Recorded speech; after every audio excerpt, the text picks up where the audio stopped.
Hello everyone. तो finally आज हम लोग फिर से लेकर आ गए हैं। तो आज हम लोग पहले बात करेंगे जो आज 1 जनवरी 2024 है। तो ढेर सारी शुभकामनाएं आप लोगों को, हैप्पी न्यू ईयर। और आप लोग का एग्ज़ाम जो है वो और नज़दीक आते जा रहा है, तो बढ़िया से तैयारी कैसा चल रहा है आपका, बढ़िया से तैयारी करिए लोग। और ढेर सारी शुभकामनाएं हैप्पी न्यू ईयर का। तो बने रहिए मेरे वीडियो में। क्वेश्चन कह रहा है अवतल दर्पण और उत्तल दर्पण के 3 उपयोग को लिखे।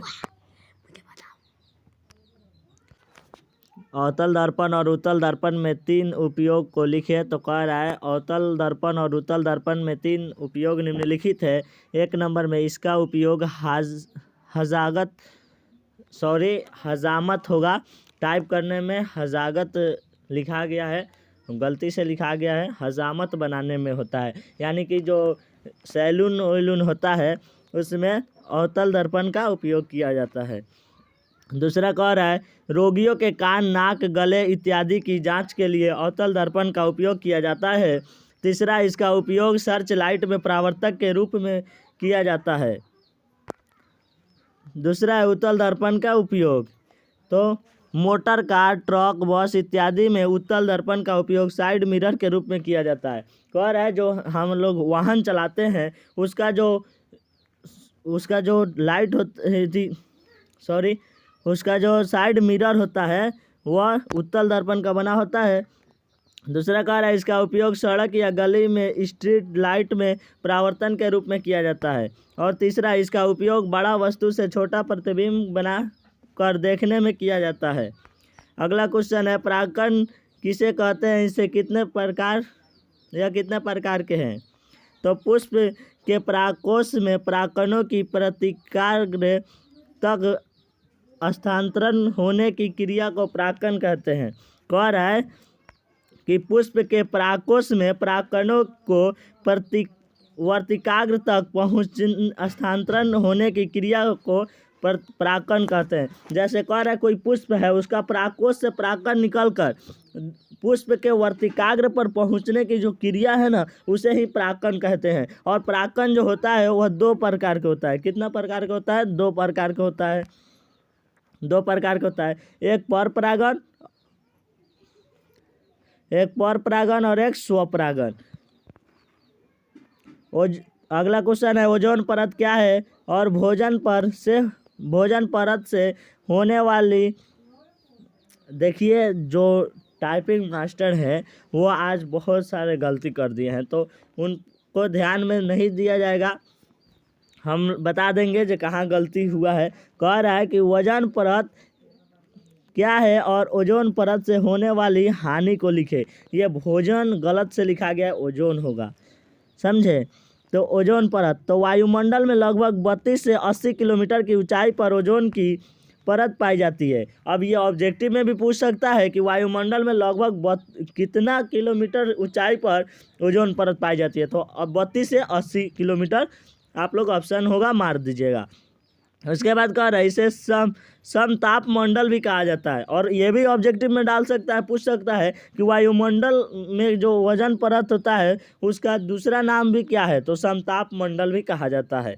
और कह रहा है ओजोन परत पृथ्वी को सूर्य की हानिकारक परावैंगनी किरणों के आने से रोकती है। कह रहा है जो ओजोन परत है वह परावैंगनिक किरणों को पृथ्वी पे आने से रोकती है, लेकिन अब ओजोन परत जो है उसमें छिद्र होने के कारण जो परावैंगनिक किरणें हैं वह पृथ्वी तक पहुंच जा रही है, जिस कारण से चर्म रोग बहुत से लोगों में देखा जा रहा है, जैसे चकता उकता हो जाना, दाद, खुजली, ये सब होना, यह परावैंगनिक किरणें की पहुँचने की कारण से ही हो रही है।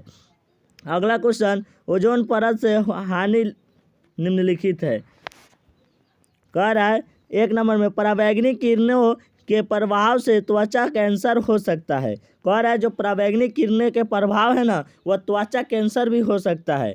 दूसरा, इससे अनुवांशिक रोग उत्पन्न हो सकता है। और तीसरा, इसमें तापमान में वृद्धि हो रही है।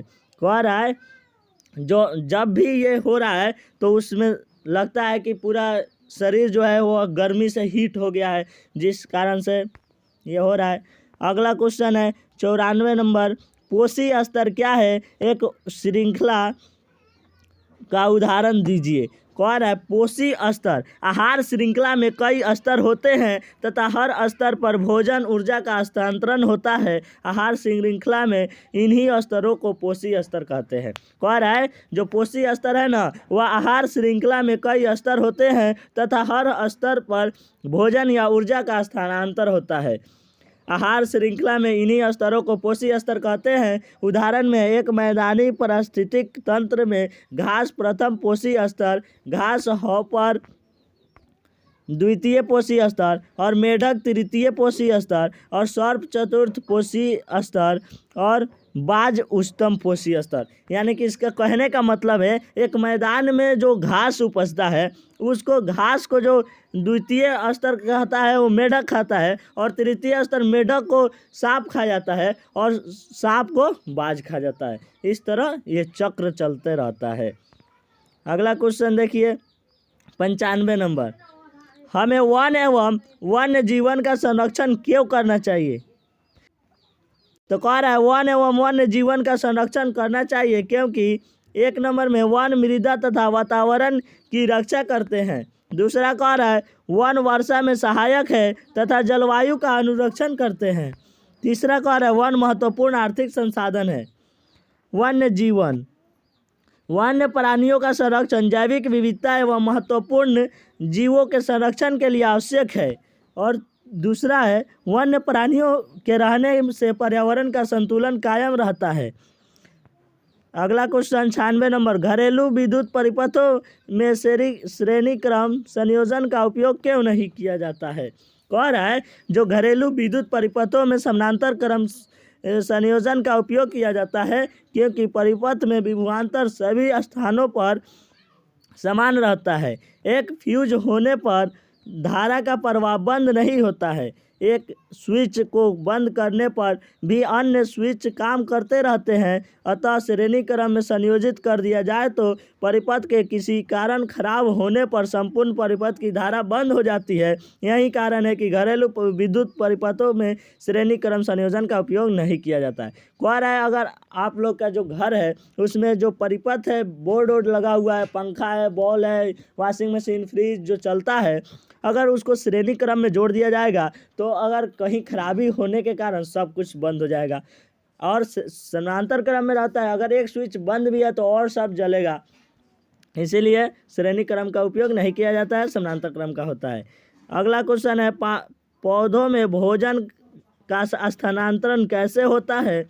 आंसर है पौधों में भोजन का स्थानांतरण फ्लोएम उत्तक द्वारा होता है। अब ऑब्जेक्टिव में भी पूछ सकता है कि पौधों में जो होता है वो भोजन का स्थानांतरण किसके द्वारा होता है, तो फ्लोएम उत्तक द्वारा। यह ऑब्जेक्टिव में भी पूछ सकता है।